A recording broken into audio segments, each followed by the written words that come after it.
Jaz sem Lija in treniram smučarske skoke. Zato se že zelo veselim, da bom spoznala svojo vzornico, Majo Vtič. Maja, kdo te je navdušil za skoke? V največji meri brat, ki je bil nordijski komentatorec, pa tudi doma smo veliko spremljali smučarske skoke. Glede na to, da si ena najbolj izkušenih slovenskih skakalk, imaš morda kakšen nasvet za nas, mlajše skakalke? Predvsem to, da je treba vztrajati, tudi takrat, ko ne gre, pa treba je trdo trenirati, pa nikoli ne obupati. Jaz sem začela skakati šele pri 11 letih, kaj pa ti? Tudi mogoče dobrih 10 let sem bila, tako da ni prepozno.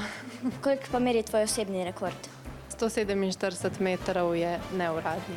Kako se pa sproščate pred tekmo ali med posameznimi tekmami? Fantje, na primer, igrajo video igre, kaj pa ve? Ali poslušam glasbo, ali gledam kak film, dostikrat grem tudi v savno, tako take stvari. Kakšen je pa občutek, ko dobite 2 medalje v enem vikendu? Ja, super, sploh, če na to že dolgo čakaš, če že več let v bistvu treniraš za to in se ti potem končno to uresniči doma. Si želiš, da bi lahko tudi dekleta letela na velikankah ali pa da bi bila tudi za vas organizirana novoletna turneja?